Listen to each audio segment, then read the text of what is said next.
gbogbo jama lọ́kùnrin àti lóbìnrin assalamu alaikum wa rahmatullahi wa barakatuh. Wa alaikum assalam wa rahmatullahi wa barakatuh. Ìbéèrè tí ó béèrè yìí akramakumullah sa òun ni pé ǹjẹ́ a lè débi sàárè àwọn ẹni Ọlọ́run bẹ́ẹ̀ni sa sàárè wòlíì kan akramakumullah kí a lè tọrọ albarka bẹ́ẹ̀ni sa àbí kí a tọrọ nǹkan kan tá ń fẹ́ lọ́dọ̀ Ọlọ́run ká fi ọlá ẹni tó sùn síbi sàárè ní béèrè nǹkan lọ́dọ̀ Ọlọ́run bẹ́ẹ̀ni sa bẹ́ẹ̀ni ó ti bá jaizun shar'an jaizun shar'an ọ̀tọ̀ bẹ́ẹ̀ nínú ṣẹ̀ríà bó tiẹ̀ lulẹ̀ jásí wípé àwọn àfáà wọ́n ṣe kí là ń pè an-niqash àbí wọ́n sì ní ikhtilafu lórí ẹ̀ akramakumullah wípé àwọn kan wípé a lè tọrọ kásàdúà fúnra wa níbi sàárè àwọn kan ní rárá kákan débi sàárè kásálámà sí kásìsìyára akramakumullah kásálámà sí ẹni tí ó kú ni gẹ́gẹ́ bí sígà tí Ànábì gbé kalẹ̀ sallallahu fún alaihi wa wasallam pé assalamu alaikum dara qaumin mu'minin wa inna insha Allahu bikum lahiqun nas'alullaha lana wa lakumul afiya bàbá ti wíbẹ̀ ta sálámà sí wọn àti ṣìyára wọn náà kákú mẹ́ àwọn kan ní rárá àwọn wo ló ní kí a sálámà kákú mẹ́ àwọn náà ni àwọn tí wọ́n jẹ́ àwọn salafiyin akramakumullah ó ti yé báwọn àwọn tí wọ́n wá ní alẹ́ débi sàárè sàdúà ká tọrọ ń tá a fẹ́ ní alibarika wòlíì Ọlọ́run tí ó sùn láàyè ni àwọn náà ni àwọn asòfìyìn àìsí ma tẹ́lẹ̀tẹ́lẹ̀ wípé àwọn asòfìyún wa salafiyun ó ti yé báwọn wọn kila yattafikun ala amrin wahidin ó ti bal yakhtalifun wa ikhtilafuhum rahmatun lana akramakumullah ó ti yé wọn kì í lọ bì kan náà tẹ́lẹ̀ masha Allah wọn a máa ṣe ikhtilafu láàrin ara wọn àwọn kan ní àwa faramọ́ àwọn kan ní àwọn ò faramọ́ akramakumullah ó ti yé báwọn àwọn méjèèjì yìí náà sì ní yàní kílta at-ta'ifatayn ó ti yé báwọn wọ́n wà ní kílta at-ta'ifatayn ala sawab ó ti yé báwọn àwọn méjì wọ́n ráìtì wọ́n sì pẹ̀lú ẹ̀rí tí oníkálukú mú wa ó ti yé báwọn ọ̀rọ̀ ma wá kù sí rí bí ìwọ ti ibi tó bá fi sí àwa ní sẹ́wọ́n súnfìlà wa ó ti yé báwọn a sì ń tẹ̀lé àwọn ulama usufiyun iná là ń tẹ̀lé ó ti yé àwa fara mọ́ gẹ́gẹ́ bí àwọn àfa òun tasawufu ti sọ wípé èèyàn lè ṣìyára kábàárì wòlíì kó sì ṣe àdúrà gẹ́gẹ́ bí ma'ruful qarhi rahimahullah tọ́já sí wípé àwọn àfa òun tasawufu wọ́n panu pọ̀ lórí pé sàárè ma'ruful qarhi ó ti yé báwọn bọ́ ọba dún bẹ̀ tọ́ ọba tọrọ nǹkan ó ní ti kú ń bẹ̀ tó fi máa rá mi pọ́lọ́ ti gbà ń tọ́ tọrọ ni Allahu akbar ó ti yé báwọn so wọ́n fara mọ́ yẹn bẹ́ẹ̀ naam ẹlẹ́ẹ̀kejì ń bẹ̀ ni wípé ìwà ìlọ́bi sàárè ẹnu tí àwọn àfa òní àwọn ba'du sufiyin akramakumullah ó ti yé báwọn tí àwọn tún tako àwọn sufi ẹgbẹ́ ara wọn nínú àwọn gùlátù sofiya ó ti yé báwọn àwọn tí wọ́n dé aláṣejù làwọn tí wọ́n máa ṣe istigaza bilwali akramakumullah ká dúró níbi sàárè ká lọ bí sàárè àfàǹdá rahimahullah bí àwọn èèyàn tí máa lọ bẹ̀ lọ́dọọdún wọ́n tún lọ ń jò ní iná lásìkò mọ́lúdì báyìí wọ́n á wá sílẹ̀kùn sàárè àfàǹdá wọ́n á wá sálámà sí ìdásàláti wọ́n á sì fi ọlá àlùbáríkà àfàǹdá tọrọ nǹkan lọ́dọ̀ Ọlọ́run wọ́n báyìí ti tọrọ ẹ̀ kó tó dọdún míì ní tí wọ́n béèrè ni ó ti ṣe ayakumullah ọgbọ́ ní tí wọ́n béèrè wọn ó ti ṣe àmọ́ ìyàtọ̀ tó wà ń bẹ mẹ́ta ni ó ti yé báwọn àtàwásùlù ń bẹ al-istigasa ń bẹ àtàbárùkù ń bẹ akramakumullah ẹ bá wa ṣàlàyé mẹ́tẹ̀ẹ̀ta àwọn ọjọ́ra wọn ká lè mọ̀ lọ́tọ̀ọ̀tọ̀ àtàwásùl bimana àdùá ó ti yé báwọn bifọ́dìlì wàlíyìn ó ti yé ká fi ọlá wòlíì tọrọ lọ́dọ̀ Ọlọ́run ká débi kábàárì ẹ̀ ká wá ní aṣàdúrà fún àfàǹdá Ọlọ́run mọ́sà sàlékún kẹ́ fún yín sàlékún kẹ́ fún yín àṣẹ gbogbo ń tá a ṣe tán àwa ní Ọlọ́run mọ́sà wọlé àfàǹdá salati tó sun yà yìí Naam. wala gbogbo yìí asikaru tó ṣe fún rẹ Ọlọ́run wala gbogbo àwọn awamiru rẹ tó tẹ̀lé àwọn nawahi yẹ tí ó ṣe wala gbogbo yìí ìgbà tó fi jagun lójú ọ̀nà tìrẹ Ọlọ́run Akramakumullah. ó ti yé wọn ntí ń fẹ́ lọ́dọ̀ rẹ ní lọ́dọ̀ Ọlọ́run rẹ Naam. masa wọlá àfàǹdá yìí masa ṣe nǹkan náà fún mi Naam. àbíyá àìlálàáfíà ni mo gbé dé yà yín wọlá àfàǹdá yìí lọ́dún tí ń bọ̀ wáyé fẹ́ gbé àyèsàn dé yà yín má Akramakumullah. tàwa sùlù nù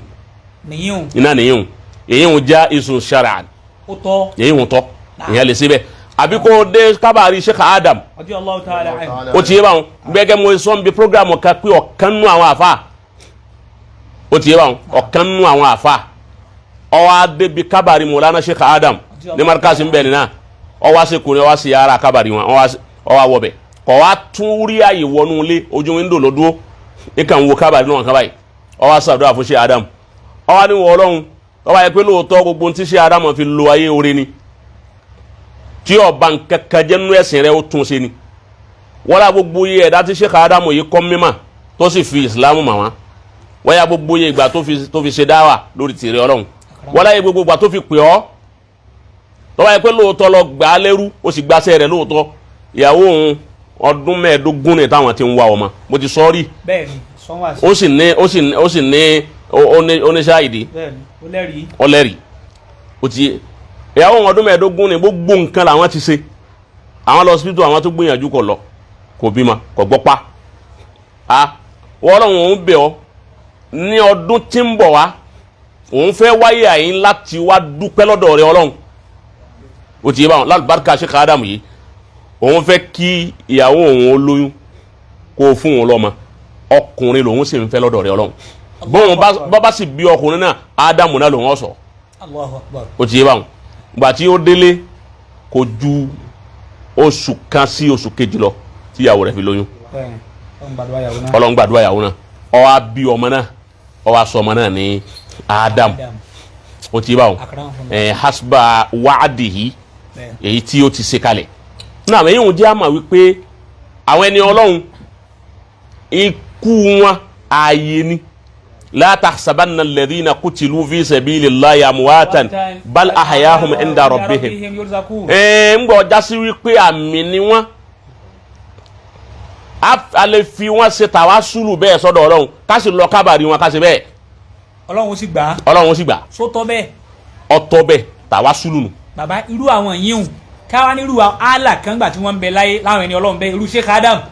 kéèyàn rí irú ọ̀pá tí Sheikh Adam ń lò tán fi lọ ayé tán tí tán fi dé irú ọ̀pá òun ǹjẹ́ yẹn lè fi tọrọ àlùbáríkà lọ́dọ̀ Ọlọ́run àbí kó rí tẹ̀sùbá wọn àbí kó rí tẹ̀sùbá Sheikh Adam àbí àbóríláwà ni wọn Ọlọ́run ni ó rí bí ọbọ̀ sí lọ́wọ́ ọbọ̀ sí lọ́wọ́ Sheikh Adam ni wọ́n lo kíní yìí ọ lè fi láwà níyẹn tọrọ ẹ̀wọ̀n tàwásùlù kọ́hún tàbárùkù ni wọ́n pè yín níta ń pè ní tàbárùkù nù gẹ́gẹ́ bí ẹlẹ́ẹ̀kejì tí mo wí lẹ́ẹ̀kan àtàbárùkù ni kí á rí aṣọ wòlíì Ọlọ́run àbí ká rí ọ̀pá rẹ̀ tó lò àbí ká rí tẹ̀sùbá tí wọ́n lò àbí ká rí láwà ní wọn àbí nǹkan kan wọn àbálù Kùránì tí fi ń tìláwà pé Ọlọ́run wọlá pé lágbájá ló lo kíní yìí èmi náà fi wà lùbáríkà fúnra mi tàbárùkù nù ẹ̀yìn irú aṣọ ni kíyàn wá mú orírú aṣọ àfàǹdá pé aṣọ yìí àfàǹdá lọ́wọ́ Ọlọ́run bá ní kọ́wọ́ rẹ̀ ọ̀tẹ̀ lọ́ba ń fi aṣọ àfàǹdá ra gbogbo ara rẹ̀ èyí wọn èsè ṣírùkù tàbárùkù ni wọ́n pè yín èyí wọn náà ṣẹlẹ̀ wọ́n ṣe fàǹdá Muhammad sallallahu alaihi wasallam ní sulu Hudaybiya ìjọ ọmọ yìí kọ́sìm ìjọ ọmọ yìí pé irun ànábì tá ànábì bá fa irun rẹ̀ sọ ma pé àwọn sàábì á máa dùn máa lọ́wọ́ wọ́n pin mara wọn lọ́wọ́ ni wọ́n yé bọ́nu ànábì mọ́lẹ̀ radiyallahu ta'ala anhu wọn kì í bò mọ́lẹ̀ lọ́wọ́ àkọọ́lẹ̀ yọba takò ọba àkọọ́lẹ̀ wọ́n yé bọ́nu ànábì mọ́lẹ̀ àwọn sàábì ní mú wọn kò wọ́n kórun ẹ̀ wọ́n bú mara wọn lọ́wọ́ omi ilé darun ànábì síbi omi tọ́ba da tó sókè ẹ̀sùn mi àwa kó wa fún padà omi ilé mú mi ni àbí kó fún mi ni rẹ̀ tabarukunu nínú àwọn sahaba tabarukunu ni o ti yẹ báwọn kọ́dà omi àlùwàlá nàbì sallallahu alaihi wasallam anabi sàlùwàlá ńjọ́ kan Bilal ó wá gbé omi àlùwàlá ni tọ́ra nàbì yẹn ṣe sílẹ̀ lẹ̀ báwọn bàbá wa jọ̀hún náà ti ṣe àlùwàlá nu wọ́n níbi tí wọ́n ní kíní kòtò kan báyìí wọ́n ní kòtò kan wọ́n ara gbé àwọn abọ́ kan síbẹ̀ wọ́n rẹ̀ ma wọ́n akókuta síbẹ̀ ibẹ̀ ni wọ́n ti ṣe àlùwàlá o ti yẹ báwọn náà omi àlùwàlá àwọn Bilal wa gbé jáde ngba Bilal jí ó gbé jáde làwọn sàábé bá ń sáré dùn mara wọn lọ́wọ́ ni wọ́n ń gbà eléyìí ń bu tiẹ̀ tó ń bu tiẹ̀ bẹ́ẹ̀ lèyí bá bu omi mú nínú àwọn sàhábà omi a sì fi pa ara ata itọ́ ànábì sallallahu alaihi wasallam tọ́ra ànábì yẹn tutọ́ sílẹ̀ lẹ̀ ó níbi tí máa tú sí ànábì tutọ́ lẹ̀ bẹ́ẹ̀ àwọn babajọ́ gbogbo ẹ̀ làwọn babajọ́ máa ń ṣe kò sí láyé má ní sinmi àwọn àbájọ́ wọn níbi tí wọ́n tutọ́ sí wọn ò ní ẹ̀ ní wọ́n máa sí tọ́lẹ̀ lẹ́ báyìí o bàbá tutọ́ síbẹ̀ àwọn sàábì a máa sì mú itọ́ ni wọ́n a sì máa fi rárá táwọn ní ìṣẹ́lẹ̀ sí tọ́ wọ́n a sì máa fi itọ́ ànábì rárá o ti bá wọn ànábì ọkọ̀ fún wa pé ẹ gbọ́dọ̀ síbẹ̀ o ti bá wọn bàbá ní khususiyatu rasul ni ànábì ò ní ṣe nǹkan kan kọjá khususiyya rẹ̀ àbí kọjá pé ń ti ṣáríwù Ọlọ́run bá sọ fún wípé khalisatan laka min dunil mu'minin àmì ìdí ẹja sí wípé àyà wa lórí ẹ tó yẹ pé ànábì ń ṣe ni wọ́n bá wù ọ́ náà lè kọ́ sí irú ẹ̀ kọ́sá burú mẹ́ yóò náà ń pè ní tàbárùkù bọ́ bá rọ́ ma kéwú tí ọba bomi àlọ́ aláàfáà rẹ̀ táwọn àfáà rẹ̀ sáà látọ́ bá bomi wá mú ọwọ́ ni ha ó ti ṣe sírù wọn kò ṣe sírùkù àwọn sàábé ṣe bẹ́ẹ̀ bá ànábì ẹ̀rí tí ọ máa fún wọn nu. ayé pé àwọn tí ń takò tàbárùkù wọn ò lẹ́rìí wọ́n ní kéèyàn pé Ọlọ́run wọlá ìgbà táfà mi fi kọ́ mi ń kéwú tó fi làágùn kọ́ mi ń kéwú Ọlọ́run ṣe báyìí jẹ́ lálùbáríkà èyí wọn sábúrú mbẹ baba Sheikh Adam inú ta gbọnú tán ni pé ńgbà tí àwọn baba wọn tí mo lánà Sheikh Adam bẹ ń kéke tí wọn kéwú wọn kéwú lọ́wọ́ ni wọn bá baba tó bí wọn mú wọn lọ wọn máa mú wọn káàkiri ọ̀dọ̀ gbogbo àwọn àfa tí wọn jẹ́ wòlíì Ọlọ́run nígbà náà wọn ni ẹ bá ń tọrọ àlùbáríkà fún Adama ẹ bá ń tọrọ àlùbáríkà fún Adama wọn wá mú wọn dé ọ̀dọ̀ àfa bídà Wasiru bídà wọn máa dọdọ sí Wasiru bídà wọn wá jókòó ń bẹ wọn bá wọn lálejò baba náà ń jẹun lọ́wọ́ ni wọn bá wọn tí wọn jẹun lọ́wọ́ ni baba wa Abdul Baki Ọlọ́run fèrè kọ bá kẹ ogun wa. Àmín. wọn wá ní ọmọ yín náà mú wa pé ẹ tó bá ń tọrọ àlùbáríkà fún àwa ní jẹun tán wọn wá jẹun tán baba wa sin ọwọ́ nígbà wọn sin ọwọ́ ní síbi ìgbà ní ẹni tí máa bá wọn da mínú fẹ́ gbé baba ní aráfilẹ Adama ìwọ ni ó gbé wọn wá gbé pé kó lè dànù baba wa fún ṣe Adama ń sáyẹn pé ọba ti dé tàwọn dànù mú ni o. wòlíì ni o torí wòlíì ni o ọwọ́ rẹ ni ìmálẹ̀ ní bẹ́ẹ̀ alibarikasu lọ́wọ́ rẹ ni mọ̀lánà Sheikh Adamu wa dé ta wọ́n wá gbé omi ni wọ́n mú omi wọn o ti yé wa ni wọ́n wá dé wọn níbo lọ dá sí ó ní mo mú ni ó mú omi sanwó mi alibarika yìí ti da rẹ nánu bọ́bá ara alibarika Sheikh Adamu tí ó nẹ́sí jákòdé bí ó nẹ́sí jákòdé wọn gbogbo orú èyí táwọn tó bí wọn ti mú wọn lọ lè ṣe irú ẹ tàbárùkù ni wọn pè èyí wọn ṣe tàwásùlù. ó di méjì báwọn. tàwásùlù òun a máa wá látara ọ̀rọ̀ sọ lásán Ọlọ́run wọlé alágbájá àmọ́ tàbárùkù òun a máa wá pẹ̀lú nǹkan tí èyí ń rí tó jẹ́ nǹkan wòlíì Ọlọ́run tó wá fẹ́ àìdá olóǹkan òun ni. òun ni ọ̀pá tí ànábì lò ọ̀pá ni òun ni Anasi ọmọ Málìkì jogún Anasi ọmọ Málìkì nígbà anabi kú tán gbogbo nkálukú mú tó wù wọn Anasi ọmọ Málìkì mú ọ̀pá tá anabi fi sílẹ̀ ọ̀pá òun ni Anasi ọmọ Málìkì ó ní kò sí ogun tí òun kojú tó wọn wílẹ̀ látara ọ̀pá anabi ìgbà tí ń lọ ọgbọ́n ìgbà tí ń lọ ó ní wọ́n sin ọ̀pá òun pẹ̀lú òun ni. Allahu Akbar. Anasi ọmọ Málìkì ó sọ àsọ́ọ́lẹ̀ kalẹ̀ ó sọ àsọ́ọ́lẹ̀ ni fún Muhammadu ọmọ Sirina òun lọ tó ń jọ ma kéwu Anasi ọmọ Málìkì òun lọ sọ fún ó ní ọ̀pá ànábì ẹsẹ̀ mi pẹ̀lú ẹ̀ yáà sí wá dal kìyàmà ntí ọba yìí mú mi tí wọ̀nà ọ̀pá ànábì ọ̀wọ̀nà kó ọ̀pá ànábì òsì ní wọ̀nà lẹ́ẹ̀ka wọn ànú àkọọ́lẹ̀ ni kì í sọ̀rọ̀ ọgbẹ́rì o má gba jákúmọ̀lẹ̀ àwọn jákúmọ̀ tó dé pẹ̀lú ẹnu àwọn la pé ká tíra lọ́fà tó fi máa rí báwọn. ọjìnà sí tíra lọ́fà. àkàrà àwọn fúnla èwo lẹ́lẹ́kẹta sà tàwásùlù lálákọ̀ọ́kọ́ tàbárùkù ní kejì. àtàwásùlù wà tàbárùkù méjèèjì ni já ìdán shar'an ọ̀farama amal istigaza èyí ń ní bídà ní istigaza náà kìí ṣe ṣíríkù kéèyàn fi ọlá pé ya Sheikh Abdul Qadir agisni ẹni ọba wíbẹ̀ ó ṣe bídà ni wọ́n pè ọgbọ̀dọ̀ kó ṣe ṣíríkù ọgbọ́ àkàrà àmọ̀kùnmọ̀lá ṣíríkù náà wá pè istigaza ní ṣíríkù kọ́ kò sí ń bá bí ṣíríkì ọmọ tán pè ṣíríkù ni ṣíríkù ni tí mú ní jáde kó nú Islam amal istigasa èyí ń tẹ àlè istigasa la tukhriju minal milla kò yọ̀yàn kúrò nínú Islam àmọ́ ẹ sọ fún tọ̀hún pé bídíà ló ń ṣe yìí o bídíà ni istighatha àlẹ́ istighatha àwa náà fara mọ́ torí wípé àwọn àfà apá kan àwọn àfọ̀n Sufi àwọn náà takò wípé àlẹ́ istighatha ọ̀dà káfí wòlé pé yá Sheikh agisni yá Sheikh Ibrahim agisni yá gẹ́gẹ́ kan sàánù mi Sheikh Ibrahim ogun tó bá wà wáyà sọ̀kalẹ̀ wá gbà mí lẹ̀ wá ṣe gbà. Ọlọ́run nìkan ló ní yín. Ọlọ́run nìkan ló ní èyí ò pé ya Rabbi agisni ya Rabbi agisni èyí ò àbá àmọ́ bí èèyàn bá sí má sọ fún tọ̀hún wípé mùṣírikù ni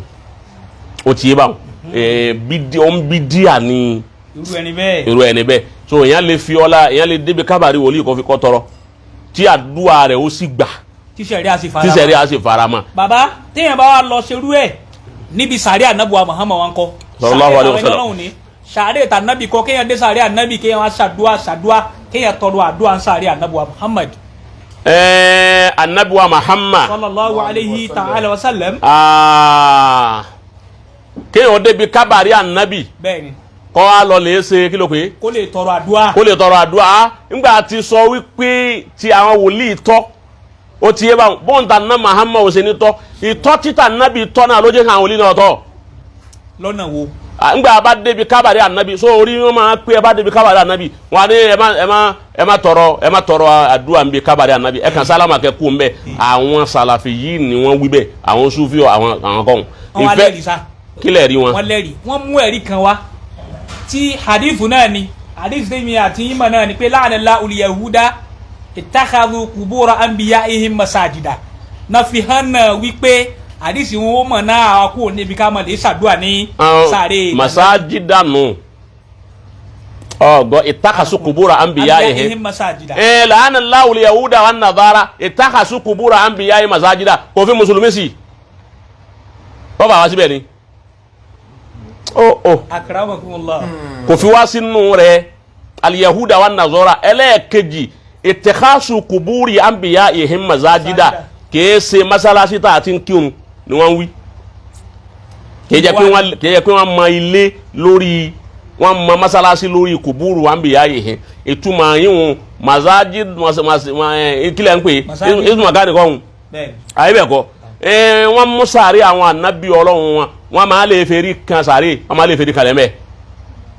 wọ́n bá ti débẹ̀ wọ́n bí wà tí yẹn lè fèrí kalẹ̀ fóòsà wọ́n wà lè fèrí kan wọ́n wà fèrí kalẹ̀ sàárè tó tọ̀ àní akínyẹ ẹ̀yin ló kú tá ń sin wọ́n ń sin àwọn ànábì Ọlọ́run wọn nu wọ́n sọ wọ́n di ma'bud min dunillah òun ni ànábì fi ní Ọlọ́run sẹ́bi lé wọn ọgbọ́ àwa ọ̀ wá sin ànábì lọ bí sàárè ànábì ká máa fèrí kalẹ̀ gbé yàrá tó wọlọ́lọ́run wa wọlá ní àwa kí o ti yẹ bá àwa ń sálámà sí a sì yára rẹ̀ tàbá sì yára rẹ̀ a wà tọrọ àdúrà fàlùbáríkà rẹ̀ tọrọ àdúrà ànábì náà lọ sọ bẹ́ẹ̀ sallallahu alaihi wasallam kọ́dà kọ́sìm gbogbo istighfar tí àwa mùsùlùmí àwa ẹ̀ṣẹ̀ tí mùmínì bá ṣẹ̀ ní wọ́ tí ọba ti kú ní pé ó ṣẹbọ pẹ̀lú Ọlọ́run tí kì í bá ṣe wípé ó ṣẹbọ pẹ̀lú Ọlọ́run àmọ́ àwọn alámàmù ẹ̀ṣẹ̀ tá a máa ṣẹ̀ àwọn ẹ̀ṣẹ̀ kéékèèké tá a ṣẹ̀ ni kọ́dà kọ́ má ti ṣe istighfaru ẹ̀ṣẹ̀ ni ó ti bá wọn anabi máa bá wa ṣe istighfar ń bí ọ wa. anabi a máa ṣe istighfar ọ̀nà wa bí hali. bẹ́ẹ̀ ọ̀nà wa bí ọ̀ṣẹ̀un. ọlọ́jà rí yín pẹ́sà. anabi a máa bá wa ṣe istighfar ń bí ọ wa. ǹjẹ́ ayé rí kan gbẹ́sẹ̀ lé lérí yìí tẹ́ sọ yìí sá. àdìsí náà lẹ́ gbẹ́sẹ̀ lé. àdìsí yóò. níta àdìsí bá ti sọ fún yín tó yẹ tó sì jẹ́ àdìsí sọ̀hìn ó ti bá wọn àwọn àfa aládìsí àdìsí Imam Sayuti ọ̀sọ̀ háhà rẹ̀ ọ̀làlàáfíà bí Imam Sayuti bá wà ládìsí lálàáfíà tí wọ́n lọ́wọ́ ní ọ̀làlàáfíà Imam kí lápẹ̀ tiẹ̀ ọgbọ́ àpè wọn Imam Barsanji anabi Muhammad sallallahu alaihi wasallam ìgbà tí ń bẹ láàrin àwọn sahaba tí múra tí ó lọ anabi ní ẹ̀yin sahaba hayati ìmọ̀ abẹ́láyé mi khayrun lakum olóore fún yín o ìmọ̀ wà pẹ̀lú báyìí tuhdisun wa yuhdasu lakum ọgbọ́ hayati khayrun lakum ìmọ̀ abẹ́láyé mi bí n ti ń bẹ yìí olóore fún yín tuhdisun ẹ máa àwọn ọ̀rọ̀ máa ṣẹlẹ̀ sí yín ẹ máa ṣe àwọn nǹkan kan èyí tó bọ́ sí àti èyí tí ò bọ́ sí àwọn ìṣẹ̀lẹ̀ ó máa ṣẹlẹ̀ fún yín ó jẹ́ wa yuhdas lakum àyà ó sì máa sọ̀kalẹ̀ wáàyí ó máa sọ̀kalẹ̀ fún mi tí ẹ máa fi tún yín ṣe pé èyí tẹ́ sọ yìí báyìí ẹ má ṣe báyìí má eléyìí tẹ́ ṣe yìí dá wáàyí ó máa sọ̀kalẹ̀ torí ń gba wáàyí lọ́wọ́ oore ni fún yín. wàwà fáàtì ìwà kúrò láyé mi èmi ànábì khairun lakum ẹ má rò pé tí n bá lọ tánu ikú mi náà tún máa lóore fún yín bí àyàtú mi ṣe lóore fún yín torí pé tu'radu alayya a'malukum gbogbo sẹ́tẹ̀ ẹ bá ṣe pátápátá gbogbo sẹ́tà ń ṣe lára mùmínì láwa lè umar nabi gbogbo sẹ́ wa pátá ni wọ́n lọ lè dìlífà rẹ̀ fún anabi Muhammad. wọ́n gbé fáyẹ̀ níwájú ànábì. wọ́n tó dọ́dọ̀ ọlọ́run. sallallahu alayhi wa sallam. èwo náà lọ ga wa. sallallahu alayhi wa sallam. bẹ́ẹ̀ tí n bá ń sọ ibi ìbáwá sàdísì ọjà o sì pé ń rọ́bẹ̀ anabi ni tu'radu alayya a'malukum gbogbo sẹ́ mi wọ́n wà kó wa báyìí gbogbo sẹ́ wọ́n wà kó wa báyìí ó ní famara aitu min khayri èyí tí n bá rí tọ́ da nù sẹ́tẹ̀ ẹ̀sẹ̀ amidutula èsì dúpẹ́ pé ọlọ́mọ dúpẹ́ àwọn àlùmọ́ mi sì ń tọ́ da wa mara aitu min sharri èyí tí n bá rí kókù díẹ̀ káàtó istaghfartu lakum ẹni ọlọ́run mọ́tà wọ́n bá mójú kó fún wa àlùmọ́ mi ni wọ́n. àdìsí sọ̀híhù ni o ti yín wọn ló jẹ́ àmà wípé ẹni tọ́já sí wípé tí a bá ṣe nǹkan wọ́n á gbé lọ sọ́dọ̀ rẹ̀ èyí tó bá kù díẹ̀ káàtó yóò bá wa yanjú ẹ̀ wájú ọlọ́run àgbúra wa gbéra wa lọ́bẹ̀ wípé ọ̀rọ̀ anabi adé mo ṣe ń tí ọ̀dà ọ̀gbọ́n wọ́n ṣe lọ́hùn bá ń tọrọ àforíjì yẹn lè débi kábàárẹ̀ anabi kó ní wà anabi bá ń tọrọ àforíjì lọ́dọ̀ ọba rẹ̀ tọ́ra anabi òkú ara rẹ̀ ò sì jẹ́ra ìjọ láti 14th century ó lé tá anabi ti kú ọ̀láyé bó ṣe wà nù kábàárẹ̀ bittifaqil ulama kakùn sí láti 14th century nbẹ mẹdìsín so agbogbo stick faru tá a bá ṣe wọn gbé lọ sọ́dọ̀ gbogbo àdúrà tá a bá ṣe wọn gbé lọ sọ́dọ̀ ẹ bàbá wa lọ gbéra wa bá ta débi kábàárì ẹ tá a wá tọrọ stick faru lọ́dọ̀ Ọlọ́run pẹ̀lú rẹ̀ wọn bá wa yanjú ọ̀rọ̀ wa lọ́dọ̀ Ọlọ́run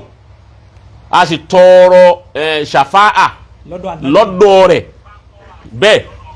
o ti a sì ṣàdúrà ń ta fẹ́m bí kábàárì rẹ̀ kọsáburú mbẹ Ibnu Kudama ń bọ̀ wá Ibnu Kudama yìí àgbàfà ni èyí tí Ibnu Taymiya tó ròyìn rẹ̀ wípé ní gbogbo sáàmù yìí ọgbọ́ ní gbogbo sáàmù ó ní má dakhala sáàmù ó ti yẹ bá ba'da al-Awza'i ó ti yẹ bá afqaha min Ibn Qudam ó ti yẹ bá ẹnìkan ọ̀wọ́nú sáàmù yìí lẹ́yìn Awza'i ẹnìkan tó gbọ́ fíkíwìyé tó gbọ́ pa ẹ̀sìn Islam yìí tọgbọ́ fíkíwìyé àti inú àtòdì rẹ̀ kò sẹ́ni ó tó Ibnu Qudam ma lẹ́yìn Awza'i o ti Ibnu Taymiyyah sọ bẹ́ẹ̀ ó ní nítorí kọjọ́ tó yẹ Ibnu Qudam ọ̀hún lọ́wọ́ sọ nú ọ̀rọ̀ rẹ̀ wípé òun a máa lọ sí kábàárì ànábì sallallahu alaihi wasallam yọ ma wá ní ataytuka ya Rasulallah ìwà ànábì ma wá bá ọ mustaghfiran min dhunubi mo á tọrọ àforíjì ẹ̀ṣẹ̀ mi mo á fọlá rẹ̀ tọrọ àforíjì Ọlọ́run bá ń tọfọlọ ní òfèrèjì mi wa ataytuka mustashfi'an mo tún wá bá ọ lẹ́ni tí ó sì pẹ̀ mi lọ́dọ̀ Ọlọ́run sọ fọlọ́run kọ́yọ̀ǹda mi ó ti yé báwọn nígbà bá rírú àfa àgbà báwọn láti lọ bẹ̀ tó yẹ pé lẹ́yìn ìgbà tó sálámà tán ó tún gbé bùkátà mi wá bá ànábì nù kábàárì rẹ̀ ó fi ṣe tàwásùlù lọ sí ọ̀dọ̀ Ọlọ́run èyí ló jẹ́ àmà wípé a lè ṣe tàwásùlù pẹ̀lú kábàárì náà àwọn tí ń pé ká má ṣe tàwásùlù tàbí ká má de kábàárì ànábì tọrọ àdúrà ànábì tóbi púpọ̀ àwọn yìí wọn ò fẹ́ kí àwa tí a jẹ́ àlùmọ̀ wọn ò fẹ́ á rí sípè ànábì wọn ò sì fẹ́ á rí kárí àlùbáríkà títóbi ànábì jẹ. torí dídún ọ̀rọ̀ ọ̀dọ̀ tànábì yẹn láti fànábì tọrọ wọ́n ta kó pé ọ̀dà. ntọ́fà tó fi ń ta kó pé ọ̀dà náà ni wípé wọ́n mọ̀ wípé ànábì wò kò sí ntọ́ ọba tọrọ ráúdà rẹ̀ ní kábàárì ẹ̀ tó dájú kọ́ kò sí ntọ́ béèrè kó o tó kú òun Mádínà ń bẹ̀ lọ́lọ́run ti yanjú ẹ̀. sallallahu ta'ala alayhi wa sallam. o ti yé báwọn wọ́n wá ń lé wa kú onírú ojú ọ̀nà bẹ́ẹ̀ a sì sọ ànábì lọ́lọ́run. sallallahu alayhi wa sallam. ọgbọ́ àmọ́ kásá dùà ń bẹ̀ ọlá àlùbáríkà púpọ̀ torí pé turba àbí tá a sin ànábì sí wọn turba yẹn mọ̀sánjó ni pé turba àbí tá a sin sí wọn òun ni yẹ̀pẹ̀ àbí tá a sin sí òun ni yẹ̀pẹ̀ tó lálùbáríkà ju gbogbo yẹ̀pẹ̀ tí ń bẹ lágbàlá yé yẹ̀pẹ̀ tó dán máa jísímù ànábì jísímù nubuwa yẹ̀pẹ̀ ni yẹ̀pẹ̀ olóto kò sí yẹ̀pẹ̀ tó tó kọ́dà àwọn kan gẹ́gẹ́ bí ọ̀rọ̀ tí ọ̀sánjó ni wípé ẹnìkan béèrè pé nínú Kaaba tá ń lọ àti yẹ̀pẹ̀ tí àti rọ́ọ̀dọ̀ ànábì pé wo ló tóbi jù èwo ló ní àfùdọ̀líyà jù àyè bẹ́ẹ̀ kọ́ àwọn kan wí pé turba bi tí wọ́n sin ànábì sí ni wọ́n ló tún lọ́lá ojú Kaaba lọ àwọn kan wí bẹ́ẹ̀ àwọn kan ní káyọ̀ ẹ̀ má sọ bẹ́ẹ̀ ntí ò ní jẹ́ ẹ sọ bẹ́ẹ̀ ni wípé Kaaba yìí Ọlọ́run ló ní Baitu Ọlọ́run ní ilé Ọlọ́run ní yìí inú ilé ànábì ò gbọ́dọ̀ tún lọ́lá ju ilé Ọlọ́run lọ mọ́ ó ti yé báwọn àwa náà faramọ́ yìí àmọ́ àwa faramọ́ wípé lẹ́yìn Baitullahil Haram tí ń jẹ́ Kaaba ni kò síbi tó tún lálùbáríkà tó bí àṣà ànábì sí mo gbogbo ayé. sallallahu ta'ala alayhi wa sallam. ibi táwa faramọ́ nù. yàdó sínú. méjèèjì lọ́lá àlùbáríkà àmọ́ ká máa wípé ọlọ́lá àlùbáríkà di ọlọ́run àrùn rárá gbogbo àná máa wípé Kaaba ni ilé Ọlọ́run ni ilé Ọlọ́run sì gbọ́dọ̀ ju ti òjíṣẹ́ rẹ̀ lọ ọgbọ́ ìhun náà jẹ́ kan náà bá nábì ti tọ́nù sáré kò síbi tẹ́ pé ànábì tẹ́ dákọ̀ ànábì tí ò ní dáhùn ẹ máa sọ pé ẹ má sàtàlátù mọ́ ẹ má ṣe kinní kan ẹ má ṣe gbá ẹ má ṣàwọ́ gbogbo èyí wọn ò fẹ́ ara barika ànábì jẹ ni wọ́n fẹ́ gbé wa kú òun ìyọ́nú Ọlọ́run tí ń bẹ lára ànábì àti àlùbáríkà tí ń bẹ lára ànábì bẹ́ẹ̀ sì ni ànábì wúlò fún wa láyé gbẹ́gẹ́ bó ti sọ ó sì wúlò fún wa ńgbà tó kú láyé tán. sallallahu alaihi wasallam. ma kana Allahu liyu'azzibahu wa anta fihim bọ́ọ̀ bá ń bẹ́ẹ̀ bẹ́ẹ̀ ànábì àjẹ́ wọn wa ma kana Allahu mu'adhibahum wa hum yastaghfirun bí wọ́n bá ti mú istighfaru wa ìtumọ̀ wo tiẹ̀ máa wọn aláyé ìtumọ̀ fèrèjì wọn òun la díìsì hayati òun tú. hadisi yẹn tú ayé àti ayé yìí. ó jọra wọn. naam Qasim. naam. kí n tó jẹ́ sáré mú kinní kan wá láàrin ìṣẹ́jú kan mọ́ná tí ẹ̀ ní sinmi mo ti kà á ọpẹ́ díẹ̀ ọ sọ sí lérí nísìn. ibi tí wọ́n ṣe àná Muhammad sí sallallahu alaihi wasallam àwọn èèyàn ti attempt náà kọ́ attempt yọ̀dà fún ọ wọ́n ti attempt láti wú ànábì kú ònú kábàárì rẹ̀ rí. la ilaha illallah. wọ́n gbìyànjú ẹ̀. wọ́n fẹ́ wú sáré ànábì. àwọn èèbó Bani Israila àwọn Nasara nínú àwọn òyìnbó ní ọdún nígbà tó di 500 years tá nàbí kú sẹ́ńtúrì márùn tó ń ṣe Ọlọ́run lọ làwọn òyìnbó wá gbúrò wípé gbogbo ẹni ó bá ti dẹ́rọ́ ọdún ànábì tó dé kábàárì ẹ̀ tó sálámà sí tó sì béèrè nǹkan kò ní kú ọmọ bẹ́ẹ̀ tádùn ìgbà òní báwọn kan bá ní amásàdúrà ń bẹ̀ mọ́ àbáwọn yóò wí àwọn tí wọ́n ṣiṣẹ́ ọ̀hún jọ sí. àwọn ya wọn nu. àwọn ya wọn nu ni wọ́n wá sẹ́ndì àwọn méjì ọgbọ àwọn askiyani eléyìí méjì wọn wá sẹ́ndì wọn wá tí wọ́n jẹ́ èbò wọ́n jẹ́ wà ní Israẹla wọ́n jẹ́ Nasara wọ́n wá ní ẹ lọ lásìkò hajj táwọn àhùjájú tí wọ́n yẹsẹ̀ ń wọ inú Madina mbẹ́ kí wọ́n kọ́ dé Madina kí wọ́n tó lọ sí Maka wọ́n wá sẹ́ndì àwọn méjì wá pé ẹ tẹ̀lé wọn lọ ntí ẹ̀yin lọ lè ṣe lọ́hùn ẹ darapọ̀ máwọn alálàájì ntí ẹ̀yin lè ṣe lọ́hùn ni pé ẹ lè hu òkú ànábì wá. La ilaha illallah fàlẹ́yà billah. èyí tí ń wúyi sọ́ka. njọ́ mọ́. o jì ká pẹ́. bọ́lọ̀ katira njọ́ katira débi eléyìí rí. ẹ lọ hu òkú ànábì wá. bọ́sì lọ kárí àgbọ̀. eléyìí ṣẹlẹ̀ láyé Nuruddin as-Sultan Nuruddin Mahamud bunu Imaduddin Azanki Zain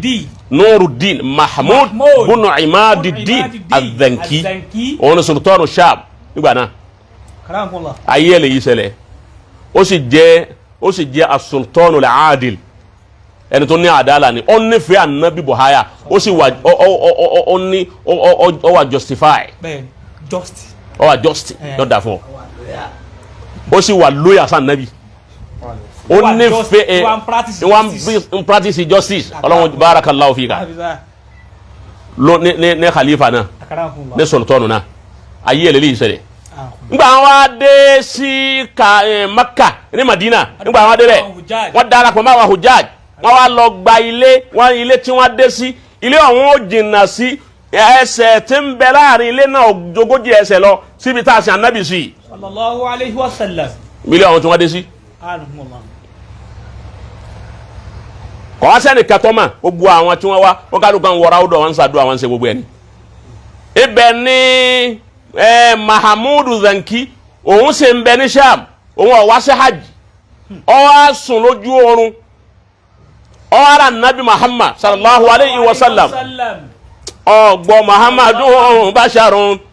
walaysa kal bashari sirrun hakiki wa rabbun taha samao sirrun hakiki wa rabbun samao.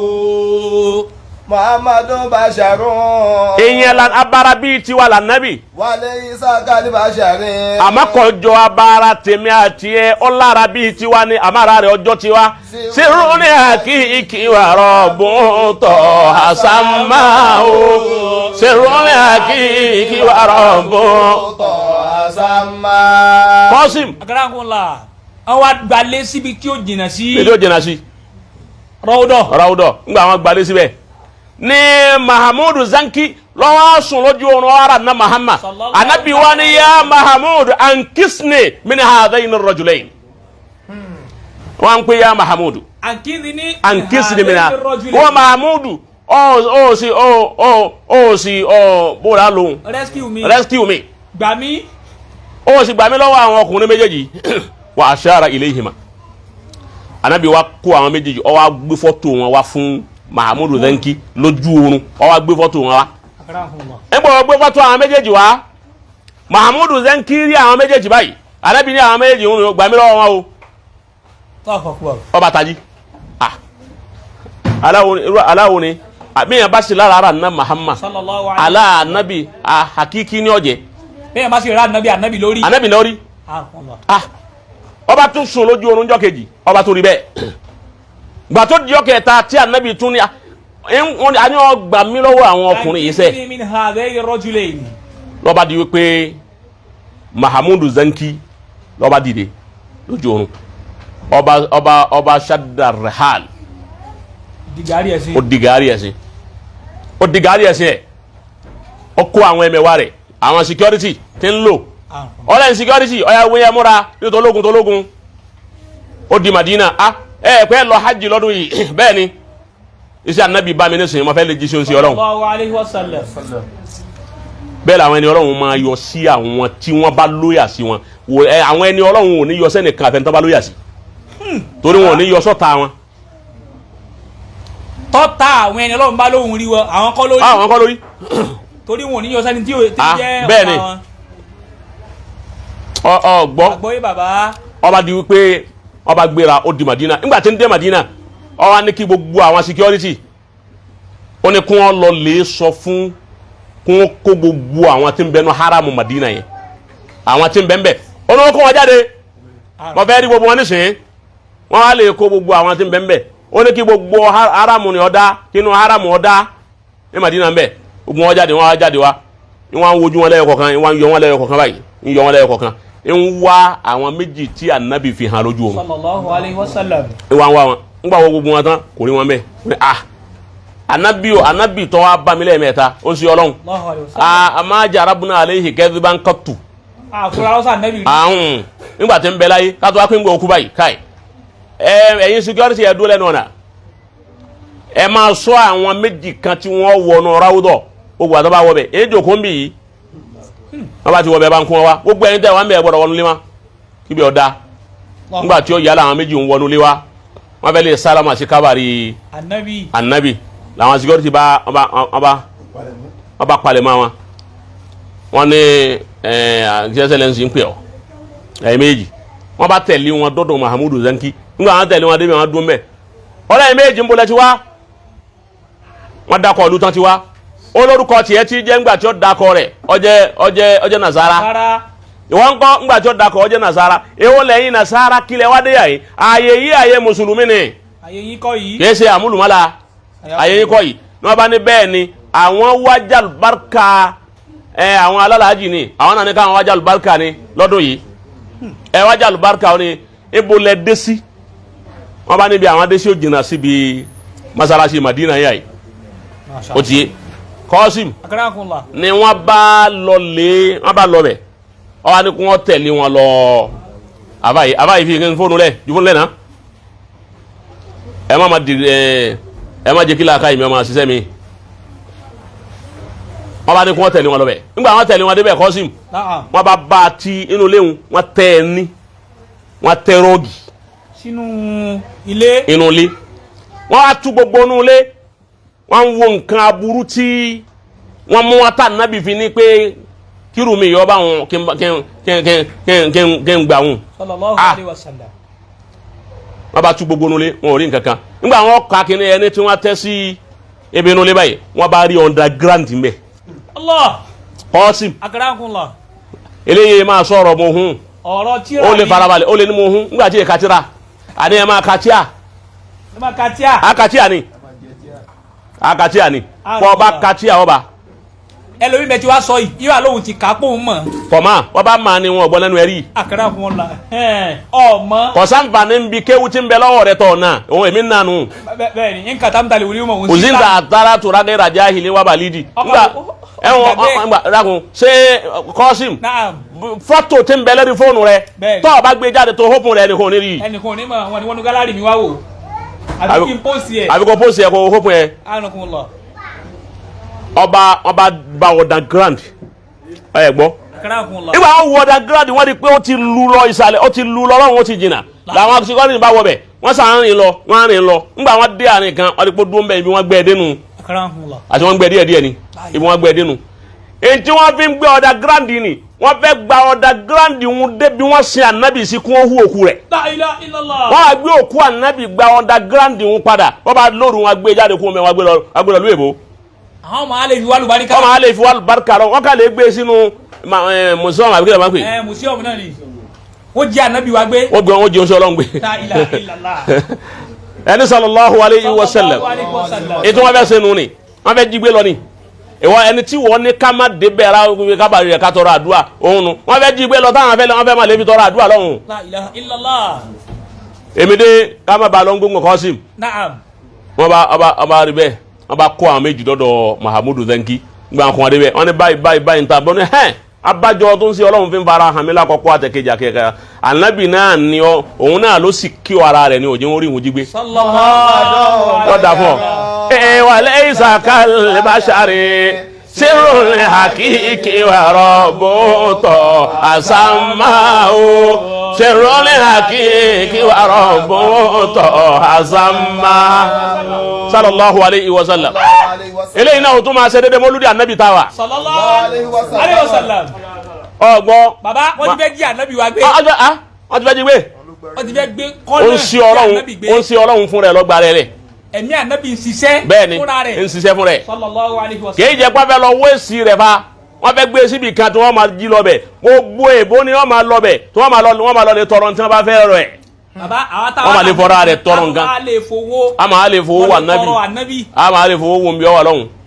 La ilaha illallah. ọlọ́run wa gbé kalẹ̀ fún wa wọ́n bá ti rí owó tẹ́yẹ lọ bẹ̀ nísìnyí wọn àwọn yẹn ń bẹ ní múra nísìnyí. bẹ́ẹ̀ni. wọ́n tún dọ́dọ̀ ànábì wọn tún béèrè nǹkan tán bá sì béèrè yóò sì ṣẹ. sallallahu alayhi wa sallam. Mahamudu Zenki wa ni àtọ́ bá rí bẹ́ẹ̀ ẹ sọ eré àwọn méjì kalẹ̀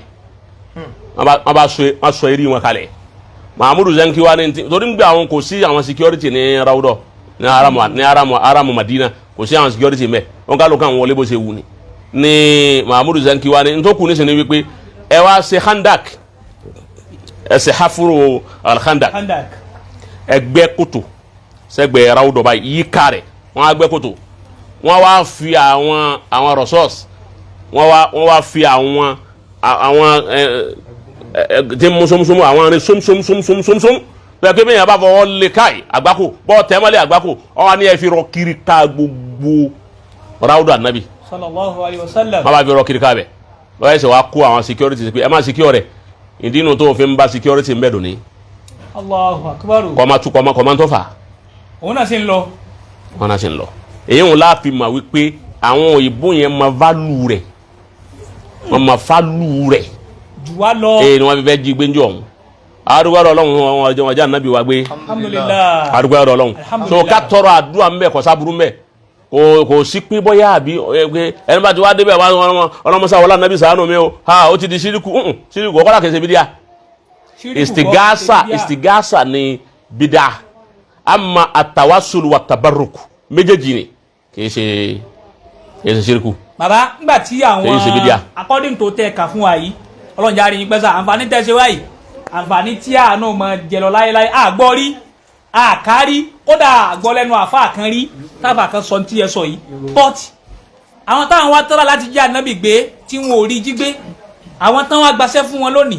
táwọn wá ń fi ẹnu mọ̀ náà wá ẹ má débi sàrí ànábì tọrọ ẹ má sàṣàlátù fún ànábì ẹ má ṣe sáwọn náà rìn lágbọ́nrin àwọn yẹn ní àbíbò. a fi wọn wéra wọn náà ni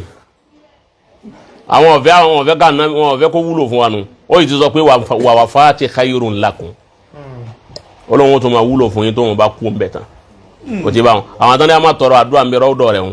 wọn ọ̀fẹ́ ká nábì ò wúlò fún àwọn ọ̀fẹ́ àrí àlùbáríkà tí ń bẹ lára nábì jẹ àmọ́ àwọn èèyàn wọ́n gbà o àwọn ẹgbà o ọba ìdẹ́bẹ̀ náà hajj ẹgbẹ́ fún àwọn ọ̀dẹ̀kẹ̀ hajj kínú